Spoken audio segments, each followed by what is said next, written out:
നമ്മളൊന്ന് ആലോചിച്ച് നോക്കണം, ഇദ്ദേഹം എങ്ങനെയായിരുന്നു, ഇദ്ദേഹത്തിൻ്റെ ആദ്യത്തെ ഒരു എൻട്രി എങ്ങനെയായിരുന്നു. അങ്ങൊരു സിനിമയിൽ വളരെ തിരക്ക് പിടിച്ച് അഭിനയിക്കുന്ന കാലത്താണ് എയ്ഡ്സ് ആയിട്ട് 2 കുട്ടികൾ, അനന്യ അനന്തു 2 കുട്ടികൾ, എനിക്കൊന്ന് 2001 ആ സമയത്തൊക്കെ ആയിരിക്കണം എന്നാണ് എൻ്റെ ഓർമ്മ. ആ സമയത്ത് കുറച്ച് കാലങ്ങൾ മുമ്പ് ഈ കുട്ടികൾക്ക് എയ്ഡ്സ് രോഗം വന്നിട്ട് കണ്ണൂരിൽ വളരെ പ്രബുദ്ധ കേരളമായിട്ടുള്ള കണ്ണൂരാട്ടോ, അവിടെയൊക്കെ വളരെ ബുദ്ധിജീവികളും ഒക്കെയുള്ള ആൾക്കാരാണ്.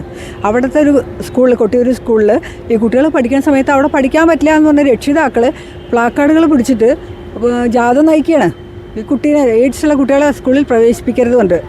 അപ്പോൾ ആ ഒരു വിഷമ ഇത് കണ്ടിട്ട്, കാഴ്ച കണ്ടിട്ട് ഈ കുട്ടികളുടെ അവസ്ഥ, അത് മനസ്സിൽ എമ്പതി എന്ന് പറയുമല്ലോ, നമ്മൾ നമ്മുടെ ഉള്ളിലേക്ക് എടുക്കുകയാണ്. ആ കുട്ടികളുടെ സ്ഥാനത്ത് ഞാനായിരുന്നെങ്കിൽ എന്ന് വിചാരിക്കുമ്പോഴാണല്ലോ ഇദ്ദേഹത്തിന് അങ്ങനെ പ്രതികരിക്കാൻ പറ്റുന്നത്. അദ്ദേഹം ഇറങ്ങി ചെല്ലായിരുന്നു. ആ ഒരു മാസ് എൻട്രി അദ്ദേഹം ആ ഒരു എന്താ പറയുക, കുട്ടികളെ കൂട്ടിക്കൊണ്ട് നേരെ തിരിച്ചൊരു ജാഥ നടത്തി. ഇവരിപ്പോൾ സ്കൂളിൽ നിന്ന് പുറത്തേക്ക് ജാഥ നടത്തിയപ്പോൾ അദ്ദേഹം പുറത്തുനിന്ന് സ്കൂളിലേക്ക് കുട്ടികളെയും കൊണ്ട് ജാഥ നടത്തി, അവരെ ചുംബിച്ച് അവർക്ക് നിറയെ ഉമ്മകൾ കൊടുത്ത് അവരുടെ ഉമ്മ തിരിച്ചു വാങ്ങി എയ്ഡ്സ് രോഗം ഇങ്ങനെ തൊട്ടാൽ പകരില്ല എന്നൊരു സന്ദേശം കൊടുത്തുകൊണ്ടാണ് അദ്ദേഹം ആദ്യമായിട്ട് പൊതുരംഗത്തേക്ക് വളരെ ശ്രദ്ധേയനായിട്ട് വന്നത്. അദ്ദേഹത്തിൻ്റെ ട്രസ്റ്റിലൂടെ അദ്ദേഹം ഒരുപാട് കാര്യങ്ങൾ ജനങ്ങൾക്ക് ചെയ്തുകൊണ്ടിരിക്കുന്നുണ്ട്. അപ്പോൾ ഈ അദ്ദേഹത്തിൻ്റെ കുട്ടികളോടുള്ള സ്നേഹം, നമുക്ക് ഇത് ഒരൊറ്റ കാര്യം പറഞ്ഞാൽ മതി.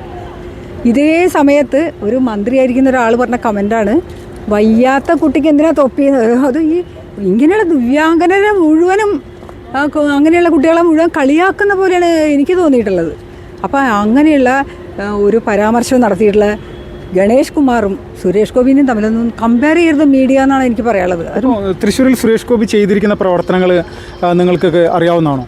നിരവധി പ്രവർത്തനങ്ങൾ നമുക്കറിയാലോ. അപ്പം അദ്ദേഹം ഇന്നലെ ക്രൈസ്റ്റ് കോളേജിന്, ഇരിങ്ങാലക്കുട ക്രൈസ്റ്റ് കോളേജിന് 9.5 കോടി രൂപയാണ് സിന്തറ്റിക് ട്രാക്ക് പണിയാൻ വേണ്ടി കൊടുത്തിട്ടുള്ളത്. പിന്നെ ഒരു 169 കോടി ഇപ്പോൾ അറിയാലോ കേരളത്തിലേക്ക് ടൂറിസം വകയിൽ വരാൻ പോകണം, ആലപ്പുഴയിലേക്ക് വരാൻ പോകണം, മലമ്പുഴ പാർക്ക് നവീകരിക്കാൻ പോകുന്നു. 169 കോടിയാണ് പാസ്സായിട്ടുള്ളത്. അപ്പോൾ അത് അദ്ദേഹത്തിൻ്റെ തൃശ്ശൂർ റെയിൽവേ സ്റ്റേഷൻ 350 കോടിയല്ലേ, അതുണ്ട്. നമ്മുടെ അവിണിശ്ശേരിക്ക് ഇപ്പം ഖാദി വളരെ വിഷമത്തിലായിരുന്നു, അവർക്ക് കൊടുത്തു. നമ്മുടെ മേൽപ്പാലം ആരാണ് സഹായിച്ചിട്ടുള്ളത്? സെൻട്രൽ ഗവൺമെൻറ്റിൻ്റെ സഹായം ഇവിടെ എത്തിക്കാൻ ആരാ പരിശ്രമിച്ചിട്ടുള്ളത്? നമ്മുടെ മേൽപ്പാലം ശക്തൻ. ഗുരുവായൂർ മേൽപ്പാലം എന്താണ് ഉണ്ടായിട്ടുള്ളത്? നമുക്കറിയില്ല കഥ. അപ്പം ഇങ്ങനെ നിരവധി പ്രവർത്തനങ്ങൾ നടത്തിക്കൊണ്ടിരിക്കും. ഇത് വളരെ ചെറിയ കാലയളവായിട്ടുള്ളൂ. സുരേഷ് ഗോപി ഇവിടുത്തെ MP ആയി വന്നിട്ട് സമയം വളരെ കുറച്ചായിട്ടുള്ളൂ. അതിനിടയ്ക്ക് നടത്തിയുള്ള പ്രവർത്തനങ്ങളാണ് നമ്മളീ പറഞ്ഞുകൊണ്ടിരിക്കുന്നത്. ഇവിടെ MP ആയിരുന്നിട്ട് കുറേ നാൾ ഇരുന്ന ആൾക്കാർ എന്തൊക്കെ ചെയ്തതെന്ന് നമുക്കറിയാലോ. ഇപ്പോൾ നമ്മുടെ കേരളത്തിൽ ഒരുപാട് ഇടതുപക്ഷത്തിൻ്റെയും മറ്റാളുകളെല്ലാവരും സൈബർ ആക്രമണം നടത്തിക്കൊണ്ടിരിക്കുന്നുണ്ട് അദ്ദേഹത്തിൻ്റെ ഒരു പോസ്റ്റ് വന്നു കഴിഞ്ഞാൽ, ഒരു വിഷയം വന്നു കഴിഞ്ഞാൽ പുള്ളിക്കാരനെ വലിയ രീതിയിൽ അപമാനിച്ചുകൊണ്ട് സൈബർ ആക്രമണങ്ങൾ നിരന്തരമായിട്ട് നടത്തിക്കൊണ്ടിരിക്കുകയാണ്. സാധാരണക്കാരുടെ ജനങ്ങൾ എങ്ങനെ ഇതിനെ കാണുന്നത്? ഇത് എനിക്ക് തൃശ്ശൂരിലെ ആൾക്കാരിത് പുച്ഛിച്ച് തള്ളുകയുള്ളൂ. കാരണം അവർ കണ്ടുകൊണ്ടിരിക്കണ്ടല്ലോ എന്താ സംഭവിച്ചുകൊണ്ടിരിക്കുന്നതെന്നുള്ളത്. അപ്പോൾ ഇത് വളരെ ഭയപ്പെട്ടിട്ടുണ്ട്. സുരേഷ് ഗോപിയുടെ വിജയം, അതും ചെറിയ വിജയമൊന്നും ആയിരുന്നില്ല അല്ലേ. 75,000 വോട്ടിനെ വിജയിക്കുക എന്നൊക്കെ പറയുമ്പോൾ അത്രയും ഭൂരിപക്ഷം മേടിച്ചിട്ട് ഒരു MP, അതും ലോക്സഭയിലേക്കാണ്, ജയിച്ച് കയറുമ്പോഴുള്ള മനോവിഷമം നമുക്കറിയാം. ഇവിടെ ഒരു പഴയ നമ്മുടെ MLA ഇവിടെ എന്തൊക്കെ പറഞ്ഞു എന്നുള്ളതറിയാലോ.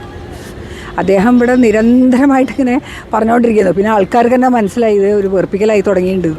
അപ്പോൾ ഇപ്പോൾ പുതിയൊരാൾ ഇറങ്ങിയിരിക്കുകയാണ്, അതാണ് ഗണേഷ് കുമാർ. ഇവർക്ക് അസ്വസ്ഥനാണ്, ആകെ ഇടതുപക്ഷം അസ്വസ്ഥരായിരിക്കുകയാണ്. കാരണം അവരുടെ വോട്ടുകളാണ് BJPയിലേക്ക് പോയിക്കൊണ്ടിരിക്കുന്നത്. ഇടതുപക്ഷത്തിൻ്റെ വോട്ടുകൾ കൂട്ടമായിട്ട് എല്ലായിടത്തും ആൾക്കാർ പാർട്ടി മാറി BJPയിലേക്ക് പോകുമ്പോൾ ആശങ്ക ഉണ്ടാവും, സ്വാഭാവികമാണ്. അതിൻ്റെ ഒരു വല്ലാത്ത അവസ്ഥയിലുണ്ടാകുന്ന മാനസികമായിട്ടുള്ള വെപ്രാളമാണ് ഈ കാണിച്ചുകൊണ്ടിരിക്കുന്നത്. ഇതിനെയൊക്കെ നമ്മൾ പുച്ഛിച്ച് തള്ളുക വേണ്ടുള്ളൂ എന്നാണ് എനിക്ക് പറയാനുള്ളത്. സുരേഷ് ഗോപി എന്നൊരു വ്യക്തിയിലൂടെ കേരളത്തിൽ ഉണ്ടാകാൻ പോകുന്ന മാറ്റങ്ങളെ പിടിച്ചു നിർത്തുക, പിടിച്ചു കെട്ടുക, അതിലൂടെ BJP എന്ന രാഷ്ട്രീയ കക്ഷിയെ കേരളത്തിലെ ജനങ്ങളുടെ മുന്നിൽ തരം താഴ്ത്തി കാണിക്കുക എന്ന ചിന്താധാരയിലൂടെ പോകുന്ന മുഖ്യധാര രാഷ്ട്രീയ കക്ഷികളുടെ ഒരു വില പോകാത്ത ആശയമാണ് ഇതിനു മുന്നിലെന്നാണ് എൻ്റെ അഭിപ്രായം. ഇപ്പോൾ നിങ്ങൾ മുന്നത്തെ MP ആയിരുന്നല്ലോ TN പ്രതാപൻ, നിങ്ങൾക്കൊക്കെ അടുത്തറിയാവുന്നൊരു വ്യക്തി കൂടിയാണ്, വർഷങ്ങളായിട്ട് പരിചയമുള്ള ഒരാൾ കൂടിയാണ്. തൃശ്ശൂർക്കാരെ സംബന്ധിച്ച് അദ്ദേഹത്തെ പ്രത്യേകിച്ച് പരിചയപ്പെടുത്തേണ്ട ആവശ്യമില്ല. അദ്ദേഹത്തിൻ്റെയും തൃശ്ശൂർക്കാരനല്ലാത്ത സുരേഷ് ഗോപിയുടെയും പ്രവർത്തനം അതിനെങ്ങനെ, ഏത് രീതിയിലാണ് കാണുന്നത്? ഒരു MP എന്ന നിലയിൽ താൻ തീരെ പരാജിതനായിരുന്നു എന്നുള്ളത് കൊണ്ട് തന്നെയാണ് TN പ്രതാപൻ ഇനിയൊരു മത്സരത്തിന് തൃശ്ശൂർ മുദ്രാതിരുന്നത്.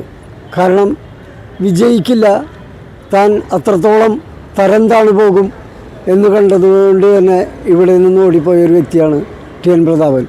രാഷ്ട്രീയ ഹിജറകൾ വാഴുന്ന കേരളത്തിൽ രാഷ്ട്രീയക്കാർക്ക് മുന്നിൽ തലയുയർത്തി നിൽക്കാൻ നമുക്കൊരു പേരുണ്ടെന്ന്, സുരേഷ് ഗോപി എന്ന വ്യക്തിത്വം. അതിനെ മറികടക്കാൻ ഇവരെ കൊണ്ട് ഒരാളെ കൊണ്ടും സാധിക്കില്ല എന്നുള്ളതാണ് യാഥാർത്ഥ്യം. കഴിഞ്ഞ തൃശ്ശൂർ പൂരം അതിനിടയിലുണ്ടായ പ്രശ്നങ്ങളൊക്കെ അതിവിടെ BJPക്കാർ പ്ലാൻ ചെയ്താന്നുള്ള രീതിയിലൊരു ആരോപണം അവർ നടത്തുന്നുണ്ടായിരുന്നു ഒരു പരിധിവരെ. ഇതൊക്കെ സത്യം പറഞ്ഞാൽ സുരേഷ് ഗോപി എന്ന് പറയുന്ന വ്യക്തി അല്ലെങ്കിൽ ആ ഒരു വ്യക്തിയെ സംബന്ധിച്ച് നോക്കുമ്പോൾ അതൊരു പരാജയം ഉണ്ടാക്കാനുള്ള സാഹചര്യത്തിലേക്ക് അവർ നയിക്കാൻ വേണ്ടി ഒരുപാട് പ്രയത്നിച്ചിരുന്നു, ഇടതുപക്ഷവും UDF-ഉം. പക്ഷെ അതൊക്കെ പൂർണ്ണമായിട്ടും പരാജയപ്പെട്ടു പോയൊരു കാര്യം തന്നെയായിരുന്നു. വടക്കുന്നാഥന് മുന്നിൽ നിന്നുകൊണ്ടാണ് ഞാനിത് പറയുന്നത്. കാരണം സുരേഷ് ഗോപി എന്നൊരു വ്യക്തിയെ അറിയുന്ന, വ്യക്തിത്വത്തെ അളക്കുന്ന ജനങ്ങളാണ് തൃശ്ശൂരിലുള്ളത്.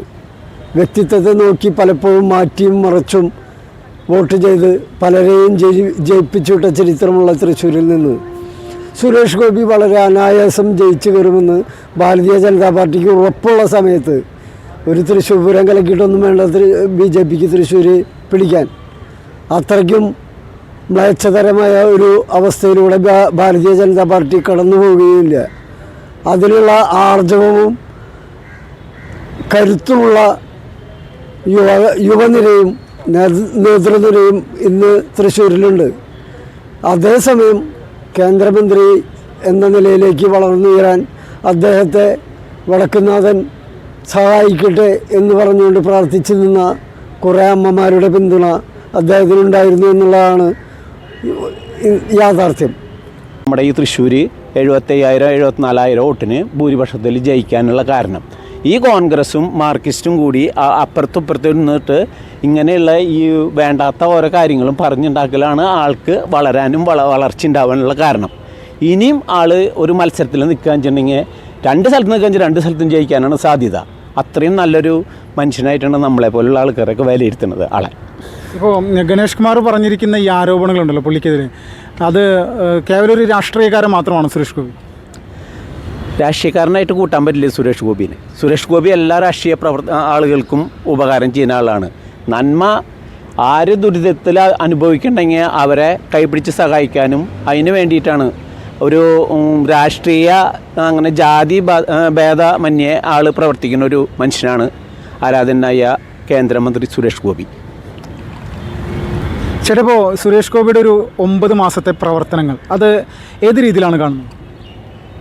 9 മാസത്തെ പ്രവർത്തനം മറ്റേ പ്രതാപൻ